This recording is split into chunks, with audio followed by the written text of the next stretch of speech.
E o nosso painel hoje vai tratar de um tema que é muito interessante: tecnologias e inovação para a promoção da mobilidade ativa. A gente sabe que no Brasil a maior parte das cidades foram desenhadas para priorizar a locomoção por automóvel, né? E o grande desafio hoje, principalmente pensando na pandemia, né, é reverter essa lógica e ter as pessoas se locomovendo de outras formas, né? Evitar o transporte coletivo superlotado, carros vazios, causando grandes congestionamentos, e uma mobilidade que seja inclusiva, onde todos possam se locomover com qualidade e com segurança. O poder público sempre tem a questão da falta de recursos para poder melhorar. Então entra o setor privado, né, como contraponto nessa balança, trazendo novas tecnologias para ajudar nesse desenvolvimento e na melhora dessa mobilidade na cidade. Então, para a gente começar hoje, a Sara Paiva, do Instituto Politécnico de Viana do Castelo, de Portugal, é professora auxiliar do Instituto Politécnico de Viana do Castelo, doutora em Engenharia da Informática pela Universidade de Vigo, pesquisadora e pós-doutorado na Universidade de Oviedo. Sua principal linha de pesquisa é mobilidade inteligente e cidades inteligentes, com foco em solução de mobilidade inclusiva para pessoas com deficiência visual. Sara, muito obrigado pela participação de hoje e agora é com você. Ok, obrigada. Eu vou então aqui partilhar o meu ecrã. Não sei se já estão a ver, podem me confirmar só se já estão a ver. Estamos vendo, pode continuar. Ok, muito bem. Então, antes de mais, aqui obrigada pelo convite para estar aqui neste painel tão interessante. E então eu iria, de facto, falar um pouquinho sobre aquilo que nós temos feito aqui na cidade de Viana do Castelo relativamente à parte da mobilidade urbana inclusiva. Eu vou, nestes próximos 15 minutos, abordar primeiro aqui um bocadinho da contextualização e que nos faz, o que é que nos leva, de facto, a trabalhar estas áreas, falar depois um bocadinho dos principais desafios que nós, na nossa cidade e na nossa realidade, que é uma realidade um pouquinho diferente do Brasil, estamos aqui no norte de Portugal, numa cidade relativamente pequena, mas, e obviamente os desafios serão diferentes para outras cidades, mas vou dar-vos a conhecer aqueles que são os principais desafios com que nos temos deparado e também os principais segmentos da população com que trabalhamos para esta mobilidade inclusiva. Depois apresentar um bocadinho, de forma muito sumária, aqueles que são o caso de estudo relativamente à utilização dos transportes públicos e também no que se refere à navegação pedestre, e também falar um pouquinho de direções futuras que vamos tomar. Relativamente então à contextualização, como eu já tinha referido, nós aqui na cidade de Viana do Castelo, que é uma cidade que fica no norte de Portugal, nós temos vindo a desenvolver, em conjunto com a Câmara Municipal, que são as prefeituras no Brasil, e com o Instituto Politécnico de Viana do Castelo, onde eu leciono, e temos levado a cabo algumas iniciativas para promover a mobilidade inclusiva na nossa cidade.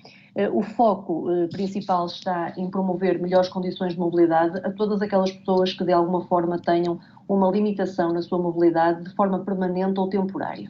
E aqui nós enquadramos pessoas como as pessoas autistas, as pessoas invisuais, as pessoas surdas, as pessoas em cadeiras de rodas, as pessoas grávidas ou idosos. Embora haja alguns destes públicos que, da nossa experiência, não carecem de digamos, de um tratamento muito diferenciado relativamente às pessoas que não têm qualquer tipo de deficiência, portanto, ou limitação de mobilidade, mas existem aqui três públicos principais que nós temos abordado, que são as pessoas autistas, as pessoas invisuais e as pessoas em cadeiras de rodas. São estes os públicos que nós mais temos abordado. Relativamente à nossa contribuição, tem sido muito sobre o ponto de vista da elaboração de soluções tecnológicas e, acima de tudo, nós temos abordado a parte da utilização dos transportes públicos e também a navegação pedestre na nossa cidade, com o objetivo de, perante estes segmentos que eu mencionei, promover a sua autonomia e maior independência. Relativamente aqui a um bocadinho de dados estatísticos, embora estejamos a falar aqui de diversos segmentos, um dos públicos com que eu mais trabalho tem a ver são os públicos com deficiência visual, E apresento aqui, de forma muito resumida, alguma informação que, no fundo, justifica um pouquinho o porquê de nós nos dedicarmos tanto a este público. Aqui em Portugal, e vemos aqui do lado esquerdo, os censos de 2001 apontavam cerca de 160 mil pessoas com deficiência visual. Já em 2011 nós apresentamos cerca de 900 mil cidadãos com dificuldades de visão, mas aqui temos de ter um bocadinho de cuidado na interpretação destes números, porque muitas vezes os recenseamentos não são feitos com o devido, detalhe para que nós possamos concluir alguma informação, e infelizmente, não é? Mas às vezes acontecem estas situações. E, por exemplo, nestes censos de 2011, uma das coisas que nós podemos ver é que, por exemplo, 28 mil pessoas efetivamente não conseguem ver, nem com lentes de contacto, nem com óculos, sendo que depois o remanescente para os 900 mil casos são outros tipos de deficiência visual, que muitas das vezes nem é tão impeditivo. Por outro lado, temos aqui deste lado direito alguns números da World Health Organization, e que nos retratam um pouquinho também a nível mundial, por países ou mesmo por continentes, quais são os números em milhares de pessoas com diferentes situações de deficiência visual, seja mesmo cegas ou com algum tipo, aqui fala em 3 categorizações: blind, low vision ou visually impaired. Mas mesmo assim, as pessoas cegas, podemos ver aqui que temos aqui, de facto, valores bastante elevados nos diversos países por este mundo fora e, portanto, justificando assim esta preocupação que devemos ter nesta mobilidade inclusiva, neste caso falar de pessoas invisuais, mas também abordamos outros públicos conforme estava a mencionar. Relativamente aos principais desafios e segmentos com que nós, efetivamente, eu vou apresentar aqui um bocadinho do trabalho que tenho feito. Nós temos trabalhado, como eu já referi, com variados públicos, pessoas invisuais, autistas e pessoas em cadeiras de rodas. São 3 segmentos de pessoas que nos merecem um especial tratamento na elaboração das soluções tecnológicas que temos feito, pelas particularidades que cada uma destes segmentos exige.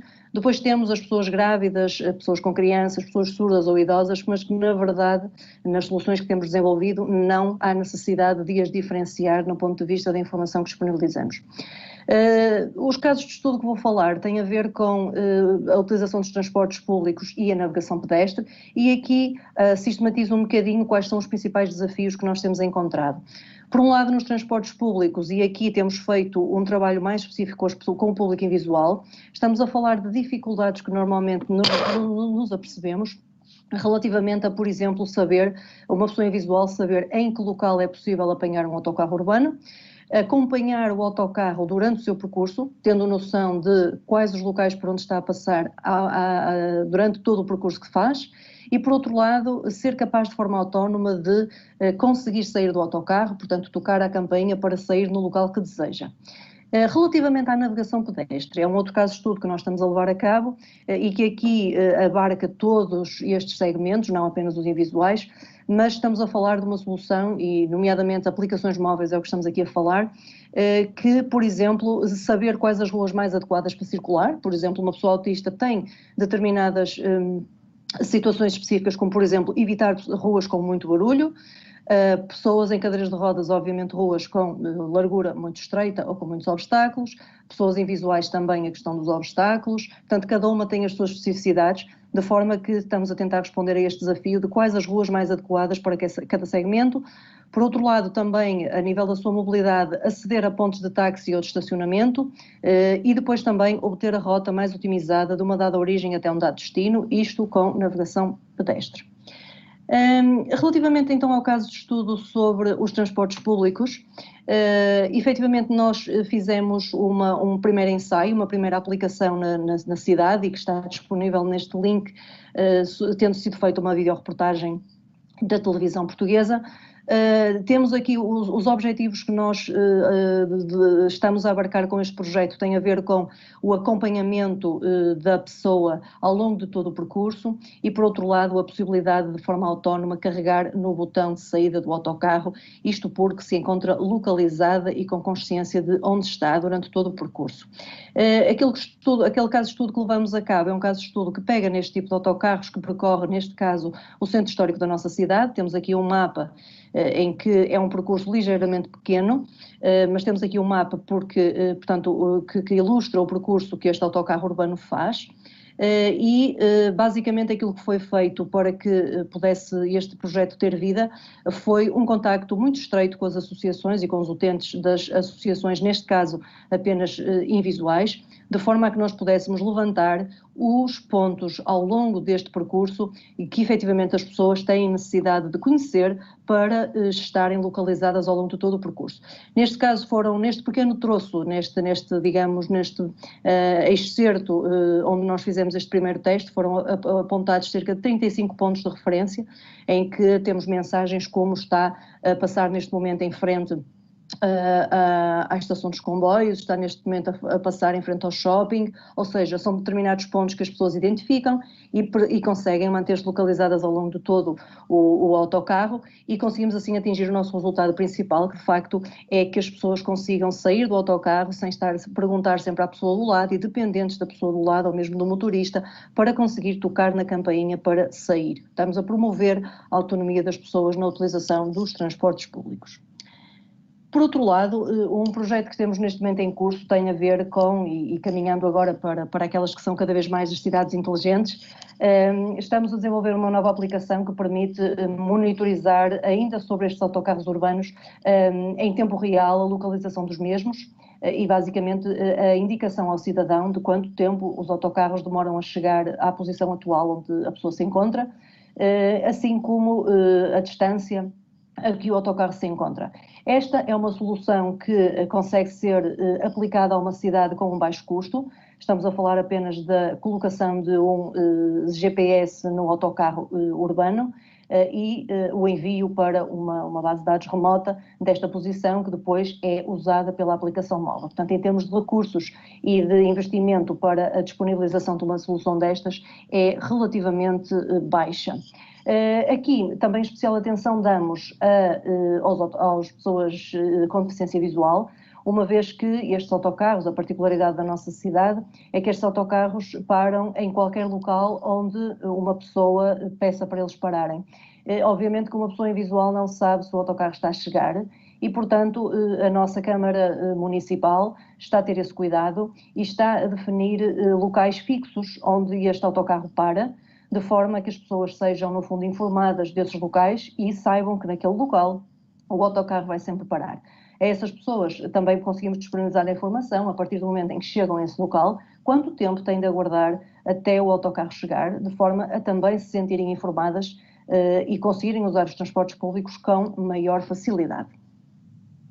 Passava agora para a componente da navegação pedestre. A navegação pedestre é um outro projeto que temos em curso e é um projeto que vive muito da alimentação de um sistema de informação geográfico, que é uma ferramenta muito usada ao nível das câmaras municipais para fazer, portanto, o mapeamento das ruas e basicamente neste caso nós estivemos a trabalhar com diversas associações e este é um projeto que trabalha as pessoas autistas, as pessoas invisuais, as pessoas em cadeiras de rodas. Estas são as 3 especificidades que temos e basicamente foi feito um trabalho com estas associações de levantamento das características de cada rua, de uma parte do centro histórico da cidade, onde as pessoas conseguem aceder aos serviços mais fundamentais, como as finanças, como as câmaras municipais, como o serviço de transportes para a periferia da cidade. E basicamente foi feita uma caracterização das ruas por parte das associações, de forma a que nós conseguíssemos agora perceber quais são as ruas com maiores declives, quais são as ruas mais estreitas, quais são as ruas em que potencialmente existem mais obstáculos, para que nós possamos depois conseguir recomendar às pessoas os melhores trajetos. Mostrava aqui um bocadinho daquela que é a aplicação que está neste momento a ser desenvolvida. Aqui num primeiro ecrã nós conseguimos recolher por parte da pessoa, do cidadão, qual é o seu segmento, portanto se é uma pessoa invisual, se é uma pessoa em cadeira de rodas. Posteriormente é possível ver todos os pontos da cidade relevantes, estamos a falar de finanças, câmaras municipais, farmácias, tudo que no fundo se julgar adequado informar o cidadão. É possível ter um botão de ir para navegar, Aqui vemos a parte da otimização de rotas, em que nós damos a rota de um ponto A para um ponto B, indicando que existem determinados troços do percurso que não estão otimizados, porque efetivamente não é possível chegar de A a B sem passar por uma rua menos otimizada, mas obviamente damos sempre essa informação para que seja do conhecimento do utilizador. Aqui vemos, para quem não quiser fazer uma navegação, mas pelo menos ter informação de onde está na cidade e quais os percursos que são mais adequados, quais as ruas mais adequadas para ele, de forma a que preferencialmente ele opte por essas vias. Depois, finalmente, aqui temos os números, os pontos com os táxis, os pontos de estacionamento, para que as pessoas consigam também navegar até esses pontos e, obviamente, recomendando sempre as rotas mais otimizadas para o fazer. Finalmente, gostava de identificar aqui algumas direções futuras que este tipo de trabalho pode ter e que é possível com depois um sistema de informação geográfico com esta informação. E apontava aqui algumas situações, por exemplo, a melhoria nestes algoritmos de routing e de determinação da melhor rota, considerando novas variáveis que possam ser inseridas relativamente à caracterização das ruas. Por outro lado, avaliar também a relevância de um algoritmo de smart parking, com esta informação, tendo em conta, por exemplo, o segmento da pessoa, para onde ela quer ir, de forma a recomendar o melhor sítio para estacionar, para que depois a pessoa se possa deslocar a um dado sítio do seu interesse, navegando sempre por ruas adequadas ao seu segmento. Por outro lado, avaliar também a utilização de crowdsourcing, uma vez que numa cidade de uma dimensão maior, temos de avaliar cenários de escalabilidade e, portanto, a utilização de crowdsourcing pode ser muito interessante neste tipo de soluções tecnológicas. Finalmente, e pensando aqui um bocadinho mais no público invisual, implementar um algoritmo de posicionamento, dado que a posicionamento, quando, por exemplo, estão perdidas, é uma situação de muita relevância para estas pessoas. Implementar aqui um algoritmo de posicionamento, por exemplo, usando tecnologias que estão a ser usadas neste momento pela Google ou pela Apple, como o Visual Positioning System, e que basicamente possam ser incorporadas em soluções deste género e que possam permitir que uma pessoa invisual, com alguma facilidade, também possa localizar-se na cidade no momento em que está perdida e que, portanto, esta informação é efetivamente muito importante disponibilizar.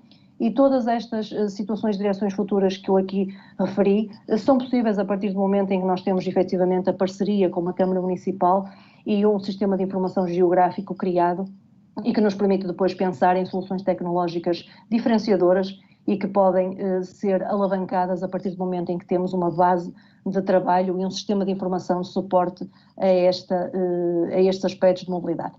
E, para não ultrapassar o meu tempo, agradeço a atenção de todos e mais no final ficarei disponível para responder a qualquer questão que possam ter. Obrigada. Sara, muito obrigado pela sua apresentação.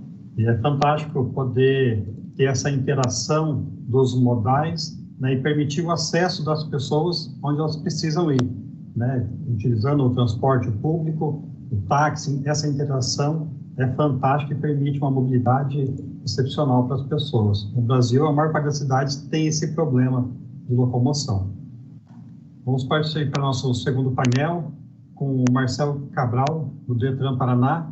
Marcelo é graduado em Engenharia Civil, vice-presidente do Conselho Paranaense de Ciclomobilidade, chefe da Divisão de Sinalização de Trânsito do Detran Paraná, participou de iniciativas como o desenvolvimento do Manual Brasileiro de Sinalização de Trânsito e Manual para a Implementação das Ciclofaixas Temporárias durante a pandemia.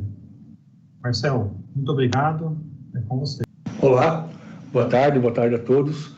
É importante, né? É legal a gente estar aqui conversando sobre mobilidade urbana, né? Que é um assunto que o mundo inteiro está tratando e que a gente precisa conversar com mais cuidado o tempo todo.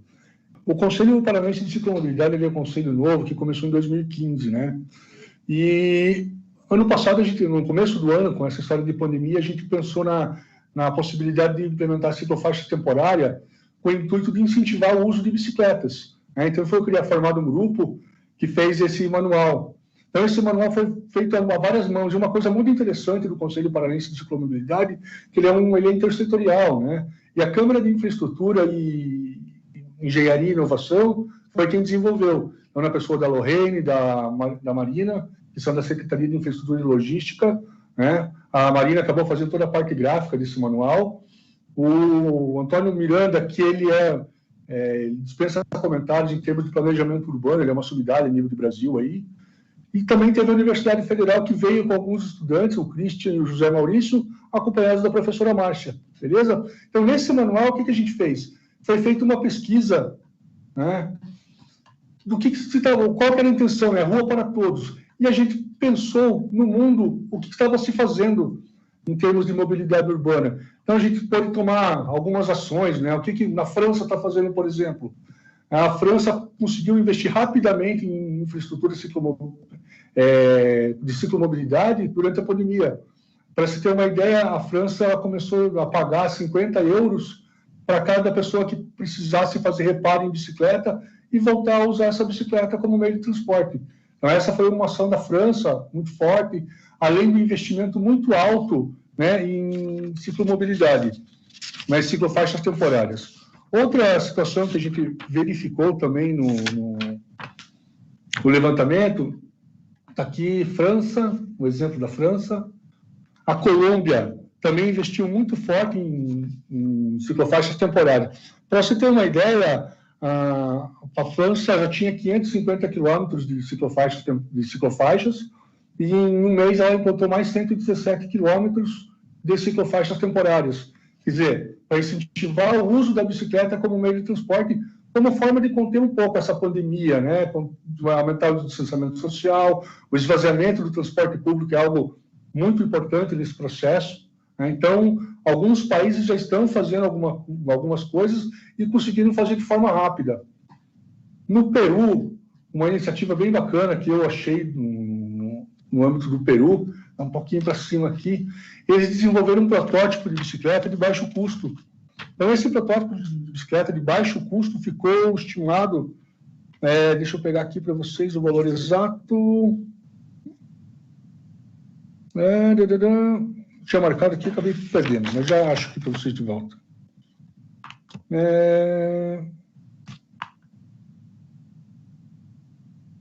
Então, o custo dessa bicicleta vai ficar em aproximadamente R$ 380, sendo que o preço de venda não vai passar de R$ 750. E ela conseguiu que algumas empresas fizessem o desenvolvimento e a aplicação desse produto. Então, foi uma iniciativa bem interessante do Peru. Na Alemanha, o que a Alemanha estava pensando em termos de ciclomobilidade? Investiram pesado também, tudo assim, implantando ciclofaixas temporárias. Então, o mundo inteiro está pensando em ciclofaixas temporárias. Para quê? Para combater o distanciamento social, aumentar o distanciamento social e uma forma segura de circulação das pessoas, né? Transporte público e esvaziamento. Bom, qual que foi o intuito nosso, né, trazendo esse manual? O que é o público-alvo desse nosso manual? O técnico das cidades, das pequenas cidades, que vão estar inseridos no processo de desenvolvimento. Para quê? Para que se incentive o uso de ciclofaixas temporárias durante esse período da Covid. Mas uma situação bem interessante desse nosso manualzinho é que ele pode ser usado como implantação de ciclofaixas temporárias, mas também pode ser feito como um estudo para logo em seguida ela transformar-se em definitiva. Então, a gente estipula ali um prazo de 1 ano, ela fica temporária. Após esse prazo, com todos os estudos posteriores concluídos, ela passa a ser uma ciclofaixa definitiva. E ela muda-se muito pouco disso para conseguir constituir uma ciclofaixa. A gente criou alguns elementos técnicos para a implantação de ciclofaixas, criou índice de velocidade, né? Não implantar ciclofaixas em vias com mais de 50 km por hora. No entanto, o ideal é que ela seja entre 30 e 40 km por hora. Isso é uma coisa interessante que as cidades precisam começar a pensar, que é o acabamento das vias, né? Reduzir a velocidade dos centros urbanos. Os veículos não precisam dar a 60 km por hora, 70, 80, nos centros urbanos, onde tem bastante movimento. Então, o acalmamento da via para a criação dessas ciclofaixas é super interessante.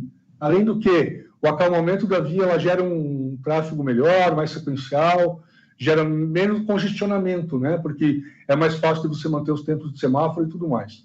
Então, essa era uma das propostas que a gente colocou ali como critério de implantação. Beleza? Baixando um pouquinho a velocidade dessas vias. Vamos seguindo um pouquinho. A gente passou o básico de legislação para a bicicleta que tem no Brasil hoje, algumas resoluções. E a gente passou aqui para onde que a gente vai implantar essas ciclofaixas? Opa, vias arteriais, a gente pode colocar ciclofaixas, desde que a gente reduza a velocidade das vias, né? Desde que essas vias arteriais não tenham velocidades superiores a 50 km por hora, porque a gente não quer, em hipótese nenhuma, colocar o ciclista em risco.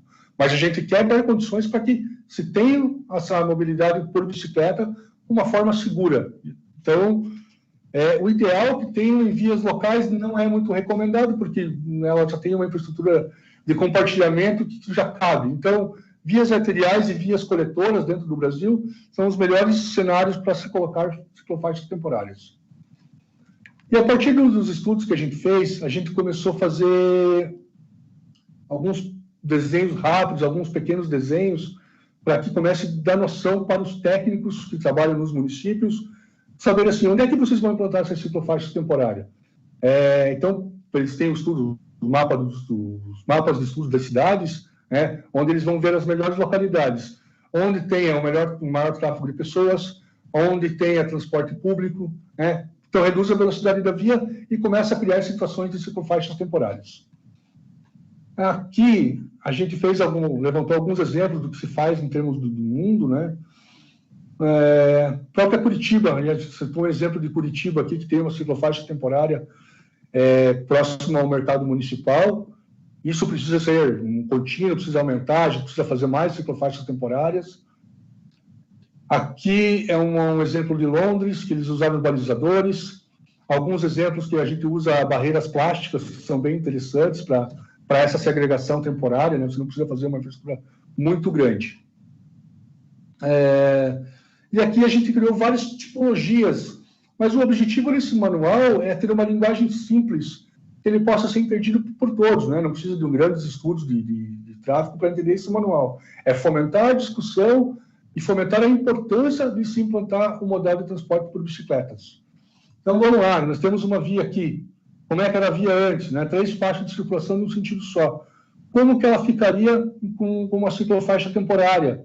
A gente colocou essa segregação, colocou um bufferzinho, né, como ela tem em duplo sentido aqui, e barreiras plásticas. Aqui está representado barreiras plásticas para fazer essa ciclofaixa temporária. Então, a gente tentou, ao máximo, chegar perto de um modelo, né, para ser implantado aqui de rolamento, um sentido único. Na tipologia que a gente fez com ciclofaixa, nesse caso uma ciclofaixa temporária bidirecional, ela ficou nessa configuração aqui. Então, o que a gente quer? Dar um exemplo para os municípios, para os técnicos, de que é possível implementar com pouca movimentação do trânsito. A gente cria várias outras situações, né? Aqui no exemplo 2, tem aqui é com barreira plástica, aqui com cones. Então, todas elas são possíveis de serem executadas. Uma via de mão dupla. Como é que ficaria uma via de mão dupla com ciclofaixas, com vias de estacionamento? Áreas de estacionamento. Aqui, nesse exemplo aqui, tem a ciclofaixa está antes do estacionamento do veículo, e aqui ela está depois. Então, existem várias formas da gente fazer ciclofaixas temporárias. É só começar e colocar em prática, né? Então, o nosso objetivo nesse manual realmente é dar condições, começar a conversar sobre ciclomobilidade com os técnicos do estado do Paraná, né? Nas cidades, nas de maior porte, quanto mais ciclofaixa temporária, melhor é. A gente vê nos estudos ali, que depois, esse manual vai ser mais divulgado, que os países estão investindo muito em estacionamentos de bicicleta. Isso é bem importante. Então, não adianta só você criar uma infraestrutura de circulação, mas também precisa fazer as áreas de estacionamento, aonde colocar essa bicicleta com segurança, colocar bicicletários e tudo mais. Então, esse é o trabalho do manual. É um exemplo pequeno daquilo que já foi feito, né, daquilo que a gente tem disponível para agora. Lembrando que ele é uma escolha para o futuro, né? O que a gente quer nas nossas cidades? Como que a gente quer um modelo de transporte? Bem como foi falado no começo ali, né? A infraestrutura das cidades brasileiras, elas foram criadas para veículos automotores. E agora a gente tem que lutar contra isso e deixar uma rua para todos, né? E para quem são todos? São os veículos automotores, transporte coletivo, que, na minha opinião, deve ter prioridade sobre os veículos automotores, a bicicleta como meio de transporte, que ele é um sistema fantástico, que não polui, que traz saúde para as pessoas, então essa comparação, esses estudos são legais de serem feitos, e o próprio pedestre. Então, a rua é para todos. Deixa eu descompartilhar aqui agora e vou voltar para o vídeo. Opa. Interromper. Já estou no vídeo aqui. Opa. Voltei para o vídeo. Então, pessoal, o nosso objetivo com essa... Deixa eu só... No celular, que beleza. Voltando. O nosso objetivo com esse manual, ele é muito simples, né? O que a gente quer com esse manual? Fomentar a ciclomobilidade no estado do Paraná, especialmente em termos que a gente precisa afastar as pessoas do distanciamento social, o esvaziamento do transporte coletivo, isso é algo que a gente precisa pensar também, e é uma coisa que vai se perdurar durante muito tempo. O Conselho Paranaense... Tá, obrigado. Além disso, o Conselho Paranaense de Ciclomobilidade está em desenvolvimento agora de um aplicativo, e a gente quer fazer um diagnóstico, trazer o perfil do ciclista, né, do ciclista que circula no estado do Paraná, para a gente poder programar ações mais efetivas para o incentivo da ciclomobilidade. Então, o perfil do ciclista, o cadastramento de grupos de pedais no aplicativo, que vai vir logo em seguida aí, a gente vai lançar esse aplicativo. Então, é isso que o Paraná, é isso que o Conciclo, que esse conselho está pensando. Uma coisa que é muito legal desse conselho é que ele é um conselho intersetorial, né? Tem vários segmentos, tem os ciclistas do Alto do Iguaçu, que são um grupo organizado que fomenta o uso da bicicleta, tem a Universidade Federal do Paraná, a Federação Paranaense de Ciclismo, o Observatório Nacional de Segurança Viária está junto com a gente, o próprio Detran quer investir bastante nisso. Então, a gente está trabalhando para fazer uma diferença na mobilidade urbana brasileira. E é isso que a gente espera. Então, acho que é isso, né? Fico no aguardo das perguntas, se tiver alguma coisinha. Agradeço, obrigado pela participação. Vamos, então, para o nosso último painel, com a Luísa Peixoto, da Quico. A Luísa é arquiteta urbanista da Universidade Federal de Juiz de Fora, mestrado em Transportes e Planejamento Urbano pelo University College de Londres, atua como especialista em políticas públicas e mobilidade na Quico desde 2019. Trabalhou também na WRI Brasil. Luísa, é com você agora. Olá, boa tarde a todos. Primeiramente, obrigada pela oportunidade aí. Eu vim aqui hoje mostrar um pouquinho da visão da Quico, de como a gente entende, né, que a gente pode fazer a mobilidade ser mais sustentável, mais saudável, mais ativa, e também mostrar um pouquinho do nosso trabalho, o que a gente tem feito. Eu vou compartilhar aqui minha tela. Estão todos vendo direitinho? Sim. Sim? Ok. Sempre quando a gente faz uma apresentação da Quico, a gente começa com essa imagem, né? Porque é a imagem que a gente enxerga da cidade do futuro, né? Como a gente gostaria que fosse, o que a gente está trabalhando para ser. Essa imagem mostra aí, né, não só vários modos de transporte, né, interagindo de forma harmoniosa, mas também as pessoas, né? Mostra como o espaço urbano ele está preparado para a gente ter o VLT, para a gente ter o transporte coletivo sob demanda, para a gente ter a mobilidade ativa, né, o pedestre. É um espaço adequado para a gente conseguir realmente ter uma mobilidade dinâmica sustentável.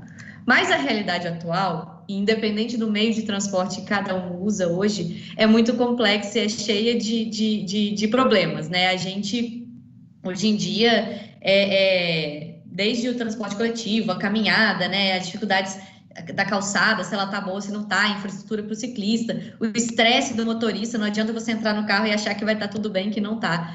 A mobilidade, ela acaba sendo um momento, o momento de deslocamento, né, ele é um momento ruim dentro do dia das pessoas. E a Quico acredita que a mobilidade precisa ser feita pensando nas pessoas. A gente não quer mais que esse momento seja um momento de estresse, um momento de preocupação, um momento de desconforto, mas sim seja um momento agradável para as pessoas. E aí, trazendo a tecnologia, né, a gente sabe que já 97% dos brasileiros já têm acesso à internet pelo smartphone, e aí, assim, soluções, né, de mobilidade começaram também a entrar nessa onda da mobilidade compartilhada, da economia compartilhada, né, e várias soluções ali para suprir, né, as demandas que o sistema tradicional de transporte estava deixando a desejar, começaram a complementar essa ideia de mobilidade. Mas, ao mesmo tempo, virou tudo muito complexo, né? E aí a gente acredita muito na ideia de mobilidade como serviço, né? Hoje em dia, ou você tem um carro, ou você tem uma bicicleta, ou você tem o bilhete do transporte coletivo, e aí sim você vai decidir como que você vai acessar esses transportes, né? E aí você tem uma maneira, se você quiser mudar, um dia pegar uma bike e você não tem bike, você não pode, né? Ou se você não tem o plano. Então, assim, é muito complexo ainda. E a gente acredita que o Mobility as a Service, que é a mobilidade como serviço, pode mudar isso. E a ideia é que através dessa tecnologia da mobilidade, da economia compartilhada, né, da tecnologia digital mesmo, mobile, através do seu celular você pode ter, na verdade, acesso a diversos sistemas de transporte. Então, o que a gente tem? A gente não tem pessoas que são... A gente não precisa mais ter essa divisão, né? O motorista, o ciclista, o pedestre, o usuário do transporte coletivo. Hoje em dia, as pessoas, elas podem... O que a gente quer criar é que as pessoas... O motorista seja o pedestre seja o ciclista também seja a pessoa que usa o transporte coletivo em determinado momento. Então, essa flexibilidade é a gente não definir cada pessoa dentro de cada caixinha, mas é a gente dar a flexibilidade das pessoas se deslocarem de acordo com a necessidade delas e com aquilo também que a cidade oferece. E é isso que a Quico veio para fazer aqui no Brasil, né? A nossa paixão é melhorar a rotina das pessoas utilizando inteligência e tecnologia, né? E aí, somos uma plataforma de mobilidade como serviço, estamos encaminhando para isso, né? A gente se define também como um marketplace de mobilidade e conveniência, porque a gente não traz só serviços de mobilidade dentro do nosso aplicativo, mas serviços também de conveniência, como, por exemplo, aluguel de guarda-chuva, né? Que é algo que a gente pode mudar a sua rotina, né? Pode criar um estresse ali. Se começar a chover no meio do seu deslocamento, você pode alugar um guarda-chuva e você pode continuar com tranquilidade no meio do seu deslocamento. A ideia é que a gente consiga, através dessa tecnologia, facilitar o acesso das pessoas. E quando a gente fala em acesso, a gente fala em informação em tempo real e confiável, né, sobre os diversos sistemas de transporte, e também o acesso que seria o pagamento mesmo em si. Então, como a gente facilita isso tudo através de um único aplicativo. A gente entende, como eu já falei, né, que a mobilidade ela tem que ser um momento agradável para as pessoas, o momento da mobilidade, né? Então, a gente atua desde a tomada de decisão, também na experiência do deslocamento e também pensando no ecossistema, né, em tudo aquilo que complementa a sua experiência no seu deslocamento. A Quico oferece, além desse acesso a várias opções de transporte, a gente tem a parte de roteirização, que vem muito da inteligência, então cada vez mais oferecendo serviços personalizados para as pessoas, a ideia é a gente trazer essa personalização. A gente também oferece essa conveniência, esses serviços, como, por exemplo, eu dei o exemplo do aluguel de guarda-chuva, e a gente também quer trazer, melhorar esse relacionamento entre os operadores de serviços de transporte e os usuários do serviço, né? A gente entende que, por muitas vezes, o sistema de transporte, as pessoas pensavam que elas tinham que se deslocar, não tinha muita opção e era só aquilo. Hoje em dia as pessoas têm opção, então a gente tem que ser, as pessoas não podem ser mais usuários, né? Elas têm que ser entendidas como clientes. Então a ideia é essa.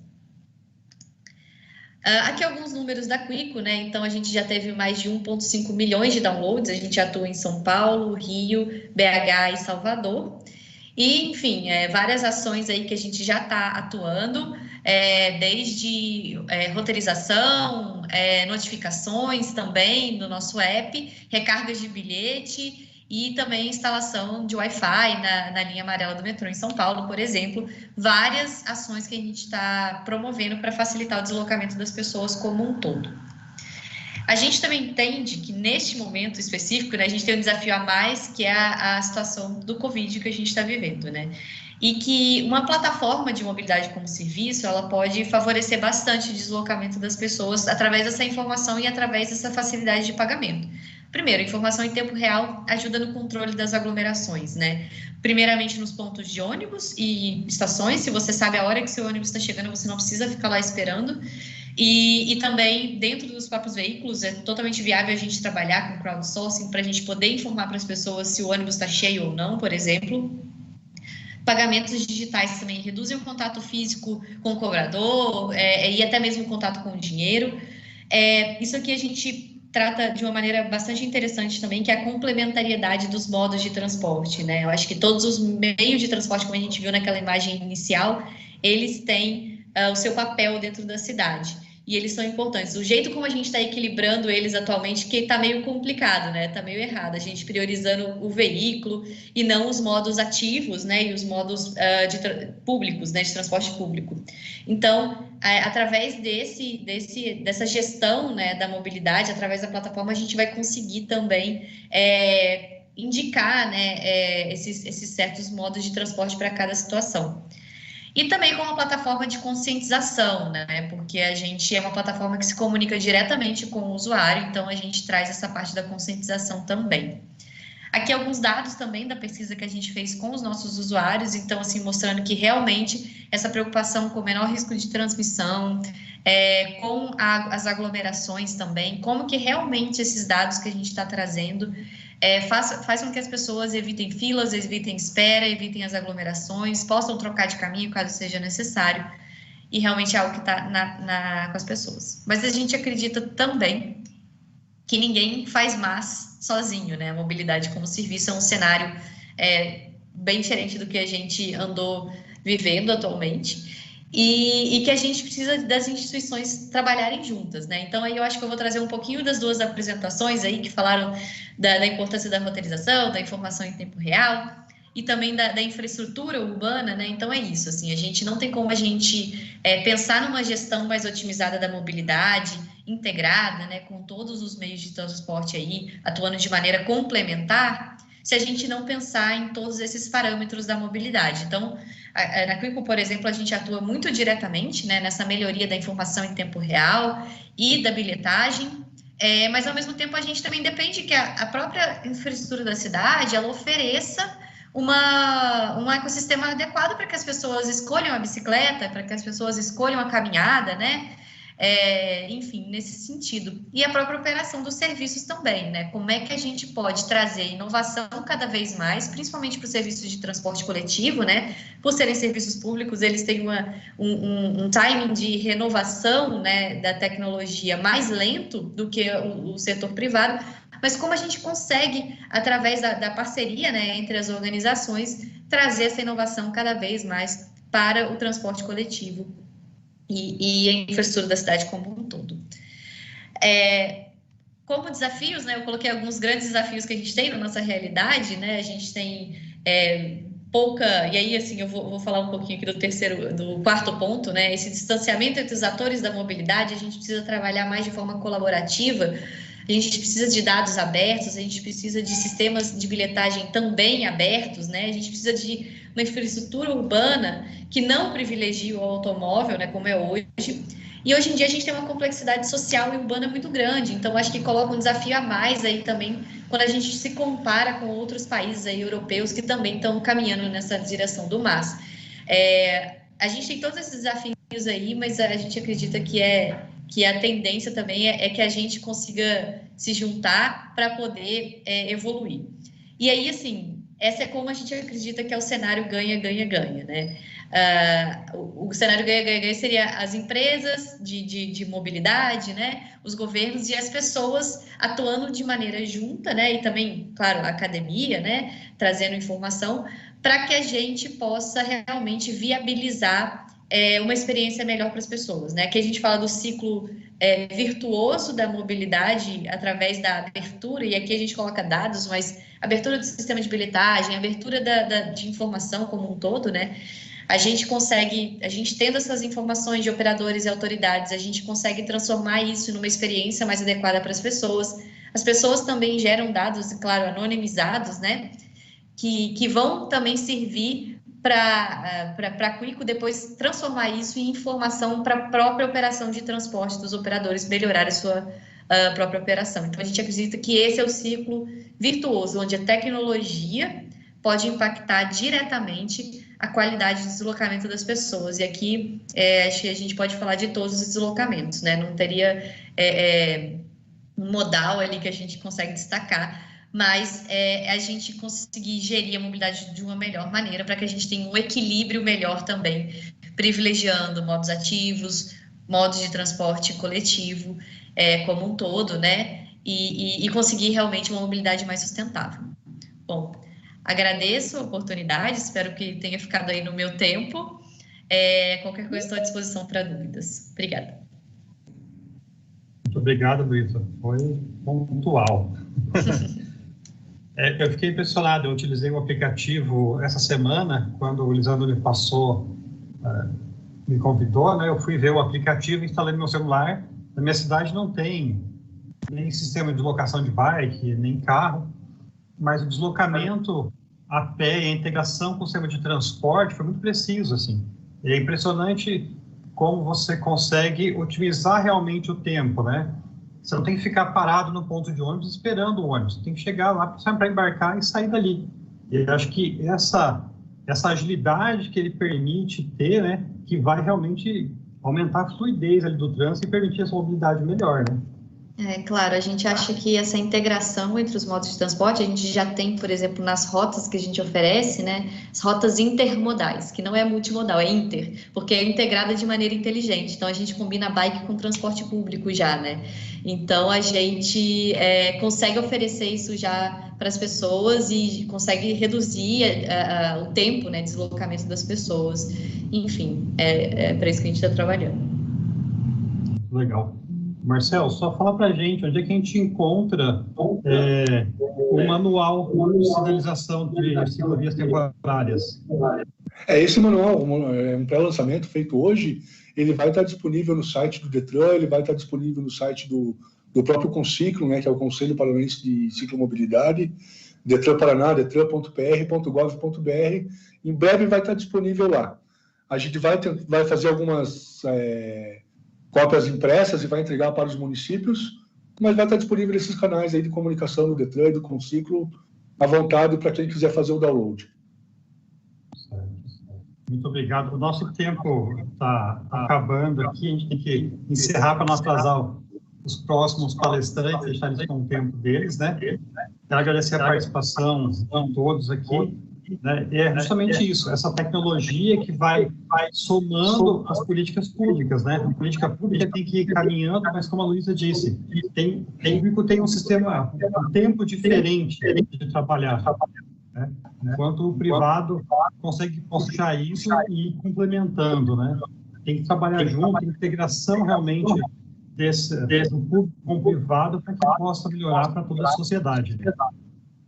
Já fica aqui o convite, então, né, para a Luísa, para a Sara, para o Marcelo, para um próximo painel, para a gente poder discutir e aprofundar mais essa discussão.